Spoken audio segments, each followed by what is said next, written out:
आ रहा है। इसके सामने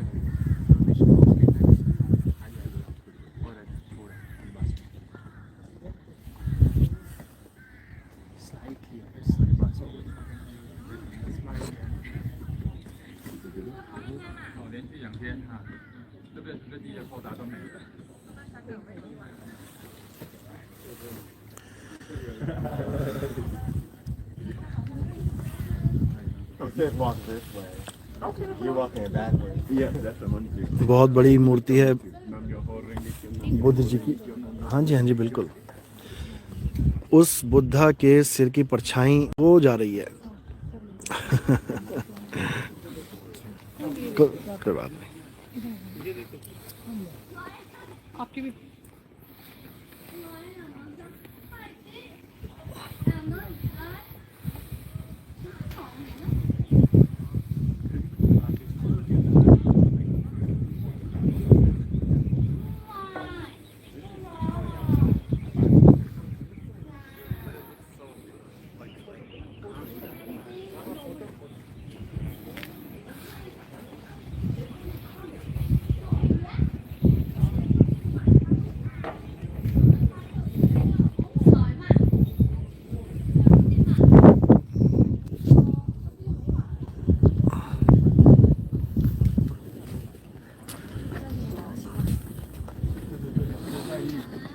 साईं बंदगी सतनाम।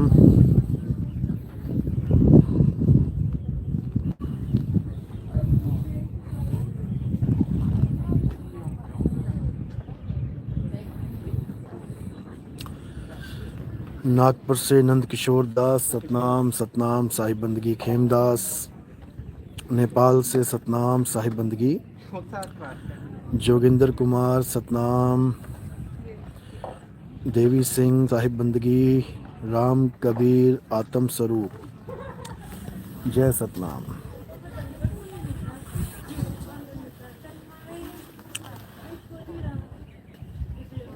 चल हंसा उस देश जहाँ साहिब का वासा। सतनाम सतनाम।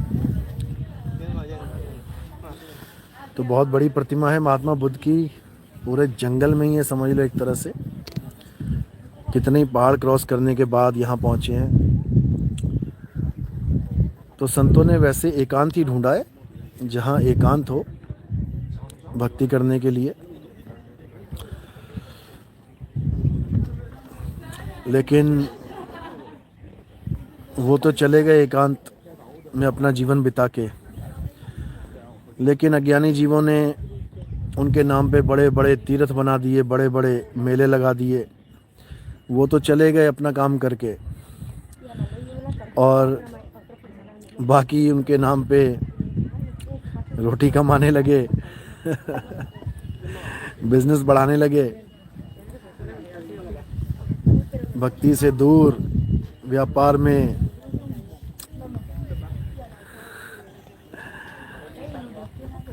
चले गए बेचारे। लेकिन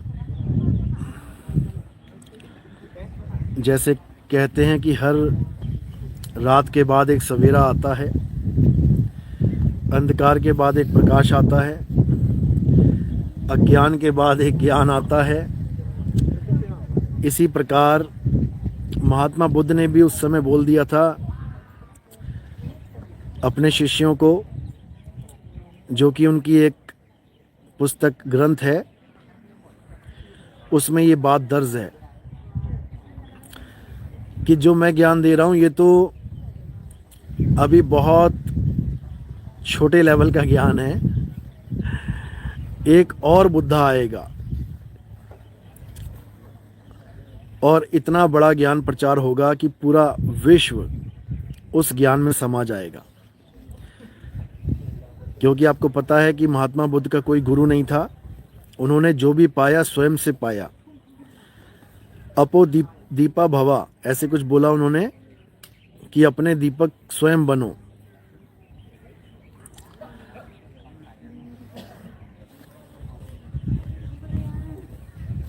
लेकिन जो असली बात है वो ये है कि बिना गुरु के ज्ञान नहीं होता है।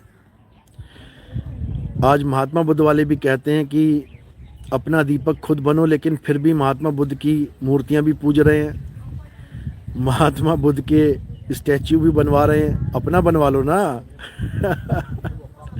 अपना क्यों नहीं बनवा लेते? तो अपना नहीं बनवा सकते क्योंकि उनको पता ही नहीं है कि अपना दीप स्वयं कैसे बनना होता है, गुरु के द्वारा ज्ञान प्राप्त करके। Okay, we close at 5:30. Okay, we close at 5:30. Okay, 5:30 is the last time. We have to go now? Okay. तो ये बहुत ज़रूरी है कि बिना गुरु के ज्ञान नहीं होगा, इसलिए गुरु धारण करना बहुत ज़रूरी है। और ऐसा नहीं होता कि गुरु धारण किया, ज्ञान लिया, फिर तू कौन और मैं कौन, ऐसा भी नहीं होता। कई लोग कहते हैं हमने ज्ञान ले लिया, अब हमने क्या करना गुरु से। भाई जब तक सर्टिफिकेट नहीं मिलता, जिस स्कूल में आप पढ़ते हो वहाँ के टीचर्स आपको सर्टिफिकेट नहीं देते, जब तक आपको जॉब नहीं मिलती। भले तुम सारा साल पढ़ लो, वहाँ से ज्ञान चोरी कर लो, आपके बच्चे पूरा साल पढ़ते रहे स्कूल में, सारा ज्ञान प्राप्त कर लें, लेकिन एग्ज़ाम ना दें और उसका रिजल्ट ना मिले और सर्टिफिकेट ना मिले तो जॉब करके दिखा दें। आज ऐसे ऐसे लोग हैं जो लोगों के पास काम सीख सीख के, तजुर्बे के द्वारा बहुत बड़े बड़े काम कर लेते हैं, लेकिन जब कोई रेपुटेटेड कंपनी उनका इंटरव्यू लेती है तो उनसे सर्टिफिकेशन पूछी जाती है कि सर्टिफिकेट दिखाओ। वो कहते हैं नहीं, हमने इसके पास इतना काम किया, इतने साल काम किया, इतने।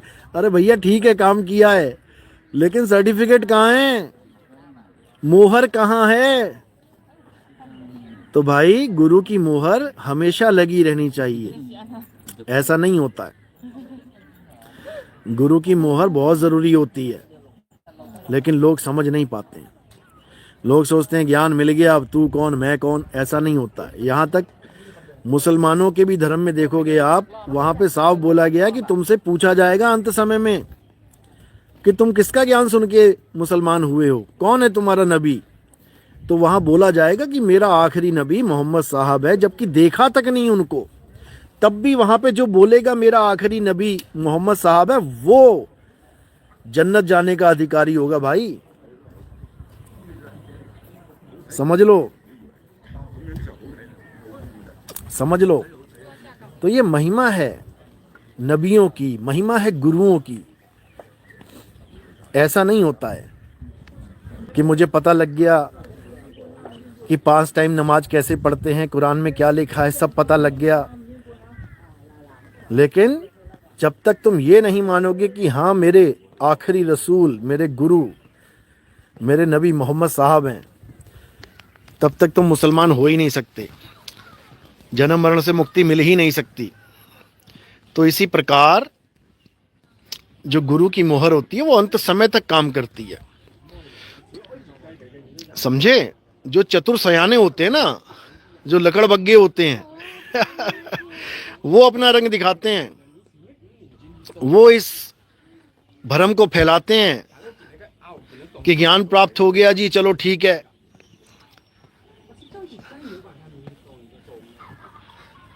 अब तू कौन मैं कौन, ऐसा नहीं होता है। समझ लो, ऐसा बोलने वाले भी बहुत बैठे हैं यहाँ पे।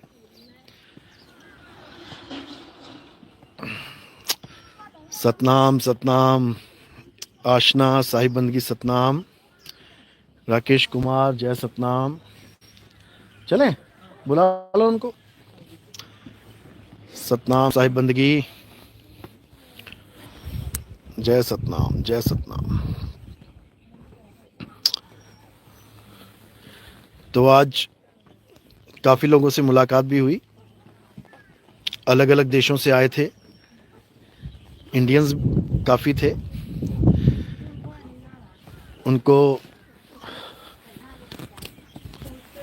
विजिटिंग कार्ड दे दिया गया, स्कैनर दे दिया गया। अब स्कैन करेंगे, सत्संग सुनेंगे, धीरे धीरे धीरे विवेक जागृत होगा, मालिक की दया होगी और एक ना एक दिन जरूर इस मूल ज्ञान के झंडे के नीचे आएंगे।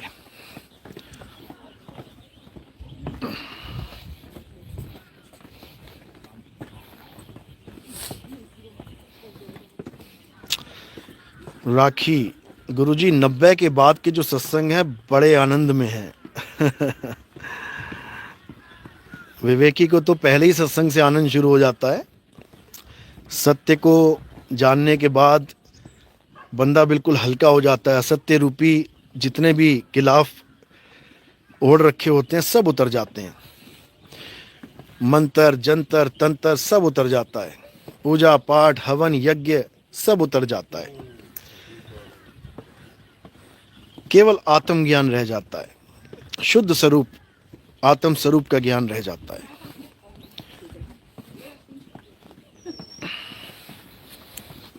साहिब बंदगी सतनाम, श्रवण साहिब बंदगी, अनिरुद्ध सतनाम साहिब बंदगी सतनाम, सीमा कुशवाहा सतनाम, सरोज सतनाम साहिब बंदगी, हुक्मा राम सलीम मोहम्मद सतनाम साहिब बंदगी। जय सतनाम जय सतनाम। ठीक है, अब रात में देखेंगे अगर समय लगा तो, क्योंकि अभी बहुत दूर जाना है और बहुत से लोगों को ये मूल ज्ञान पहुंचाना है। मालिक की दया होगी सब पे होगी। बंदी छोड़ कृपा करेंगे सब पे करेंगे, क्योंकि समय आ गया है। हिंदू मुस्लिम सिख ईसाई सब एक होंगे, जरूर होंगे। ये जातिवाद, ये धर्मवाद, ये भाषावाद, ये सीमावाद, ये खत्म होगा, जरूर होगा। मालिक की दया जरूर होगी। तो इसलिए अब किसी धर्म युद्ध के चक्कर में नहीं पड़ना है। धर्म युद्ध का मतलब ये नहीं होता कि दो धर्म आपस में टकराएं। धर्म युद्ध का मतलब होता है कि अधर्म का खात्मा करके सत्य रूपी धर्म का उजागर करें। और धर्म क्या है, सत्य क्या है? अपने आत्म स्वरूप को जानना ही सत्य है। अपने आत्म स्वरूप को पहचानना ही असली धर्म है। ये तो गेट बंद हो रहा है।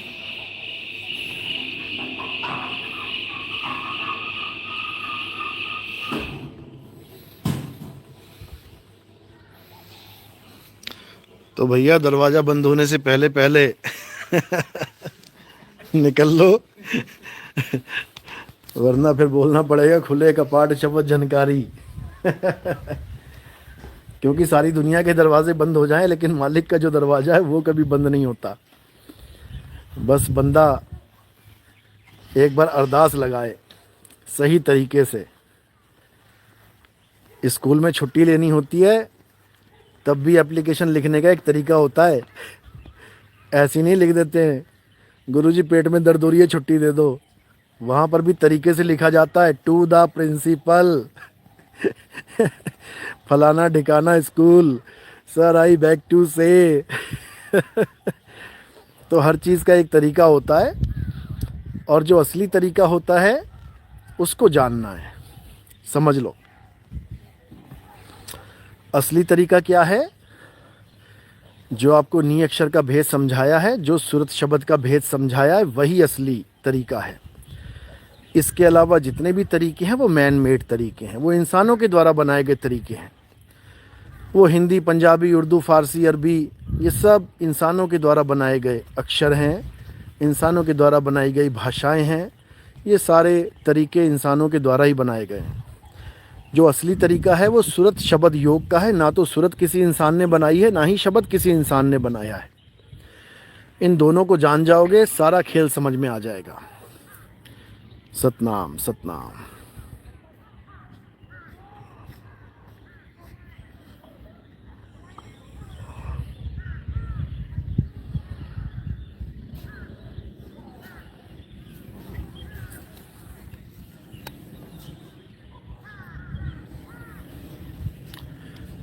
तो इसलिए बहुत ज़रूरी है समझना इस बात को, क्योंकि जब तक ये नहीं समझोगे तब तक कुछ नहीं समझ पाओगे। इसलिए जो भी बताया जा रहा है पूरे ध्यान से सुनना है और इन जातिवाद धर्मवाद को बिल्कुल छोड़ देना है। कोई हिंदू, कोई मुसलमान, कोई सिख, कोई ईसाई, कोई भी है, अपने घर में भक्ति करे, अपना चार दीवार के अंदर जो मर्जी करे। इन मुद्दों को बाहर लेके नहीं आना है, सड़कों पे नहीं किसी भी भगवान का, देवता का, किसी भी अल्लाह खुदा का नाम नहीं आना चाहिए, क्योंकि बाहर एक समाज रहता है। घर के बाहर कौन रहता है? समाज रहता है। घर के अंदर तुम भक्ति करो, जितनी मर्जी करो, पूरी पूरी रात भक्ति करो, 5 टाइम छोड़ो 50 टाइम नमाज पढ़ो, जबकि 50 टाइम ही नमाज पढ़ने के लिए बोला गया था कुरान में, लेकिन फिर वहाँ पे 5 कर दिया गया। क्यों? क्योंकि इतना समय इंसान नहीं दे सकता नमाजों में, तो 50 को 5 कर दिया गया, लेकिन घर के अंदर। इसी प्रकार अगर हम कोई भी त्यौहार मनाते हैं तो हमें अपने घर के अंदर मनाना चाहिए। ठीक है, अगर कोई ऐसा त्यौहार है जहाँ पर आपने एंजॉय करना है, ज़्यादा खुशियाँ मनानी है, तो कोई ऐसा क्षेत्र निर्धारित कर लो जहाँ पर बहुत बड़ा मैदान हो। होली खेलना है, मैदान में खेलो, कोई बात नहीं। दिवाली करना है, मैदान में करो। कोई भी ऐसा जहाँ पे डीजे चलाना है, कुछ भी करना है, नाचना है, गाना है, क्योंकि हिंदुओं के त्योहारों में नाचना गाना बहुत होता है, तो हमेशा ध्यान रखो कि उससे किसी और को प्रॉब्लम ना हो। किसी देवता ने ये नहीं कहा कि सड़कों पर ही ये डीजे बजते हुए जाने चाहिए, ऐसा बिल्कुल नहीं कहा गया कि तुम सड़कों पे लेके जाओ और किसी मस्जिद के आगे खड़े हो जाओ, वहीं पे नाचने लग जाओ। मस्जिद में जो लोग पूजा कर रहे हैं, पाठ कर रहे हैं, जो भी कर रहे हैं, वो शांति से कर रहे हैं। उनको ज़्यादा आवाज़, तेज़ आवाज़ पसंद नहीं है। ठीक है, आप जल्दी से गुजर जाएं वहाँ से, समझ में आता है। लेकिन अगर आप वहाँ पर खड़े होकर ये सब करेंगे तो फिर कुछ ना कुछ तो गड़बड़ होगी। तो वो भी हमारे ही भाई हैं भाई, हमने ऐसा मौका नहीं देना है उनको, क्योंकि घर में भी झगड़े होते हैं भाई भाई के। इसका मतलब ये नहीं कि हम तलवारें निकाल लेंगे, अपने भाई को ही काट देंगे। हिंदू, मुस्लिम, सिख, ईसाई सब भाई हैं। एक दूसरे की भावनाओं को समझना चाहिए। एक ज़माना था, हम अपनी बात बता रहे हैं, कि जब हम बच्चे थे, छोटे थे, तब हमारे मुसलमान भाई जो हमारे साथ रहते थे वो हमसे ज़्यादा होली खेलते थे। मतलब हम तो सोचते थे घर में रह के कि छोड़ यार, क्या होली खेलनी, रंग छुड़ाना पड़ेगा। वो मुसलमान भाई घसीट घसीट के ले जाते थे हमें होली खेलने के लिए, इतना प्रेम था। लेकिन आज देखो, हिंदू मुसलमान को ऐसे बांटा जा रहा है। क्यों बांटा जा रहा है? केवल पॉलिटिक्स है मेरे भाई, केवल राजनीति, रोटियां सेकने का काम है ये। ऐसा काम करो कि हिंदू, मुस्लिम, सिख, ईसाई सब एक हो जाएं, फिर से एक हो जाएं। पहले एक ही थे, लेकिन जब से ये राजनीतियाँ चली हैं तब से बहुत गदर मच गया है। इसलिए सबने एक होना है और एक मालिक की बंदगी करनी है, एक परमात्मा को याद करना है और प्रेम से इस दुनिया में आराम से जियो भाई। गर्दन काट के किसको सुख मिल रहा है? चलो मान लिया कहीं पे दंगे होते हैं, मान लिया हो जाते हैं, हिंदू भी कटते हैं, मुसलमान भी कटते हैं, लेकिन इसका मतलब ये नहीं कि तुम और काटो। तुम्हारे पैर में कांटा लग गया, इसका मतलब ये नहीं कि तुम पैर ही काट दो, उस कांटे को निकालना है। गलती से हथौड़ी चला रहे हो और उंगली पे लग गई, इसका मतलब ये नहीं कि एक उंगली पे लगी है तुम 5 को ठोक दो। जिस उंगली पे हथौड़ी लगी है उसको मरहम पट्टी करो और आगे से ध्यान रखो कि उंगली पे हथौड़ी ना लगे। इसी प्रकार अगर कोई दंगा होता भी है तो उसको ख़त्म करने का हमारा पूरा जोर लगना चाहिए, ना कि उसको और भड़काने का। तो इसलिए इन चीज़ों को बिल्कुल ख़त्म करने के लिए सबसे ज़रूरी है कि हम सब एक हो जाएं, हम सब प्रेम से रहें, एक दूसरे को ज्ञान को समझें और हम सब एक हो जाएं। ये सारा संसार एक है, परमात्मा एक है, सब उसके बच्चे हैं। केवल अक्षरों की वजह से कोई हिंदू, कोई मुसलमान, कोई सिख, कोई ईसाई, कोई पंजाबी, कोई अरबी बना बैठा है और कुछ नहीं है। ये अक्षर हटा दो, बताओ क्या नाम है आपका। ये अक्षर हटा दो, बताओ क्या नाम है आपके भगवान का। ये सारे अक्षर हटा दो, बताओ कौन सा नाम है आपके देश का। आप अपने देश का क्या अपना नाम नहीं रख पाओगे। इसलिए ये बहुत ज़रूरी है कि अक्षरों के जाल को समझना है। अक्षरों का जाल ही सबसे बड़ा माया जाल है। इसीलिए कबीर साहब कह रहे हैं कि 52 अक्षर जोड़े आन और सकिया ना अक्षर एक पहचान। इन 52 अक्षरों को जोड़ जोड़ के सारा संसार झगड़ा कर रहा है, लड़ रहा है, मर रहा है। अब क्या करना है? 52 अक्षरों को किनारे कर दो और तत्व ज्ञान को जानो कि कौन है जो हिंदू को भी चला रहा है, मुसलमान को भी, सिख को भी, ईसाई को भी। तब तुम समझ पाओगे कि केवल एक परमात्मा है जो सबका माई बाप है, जो सबको ताकत दे रहा है, उसको जानना है। चलो आगे का सत्संग शाम को करेंगे, रात में। बोलिए सतगुरु बंदी छोड़ कबीर साहिब की सदाई जय।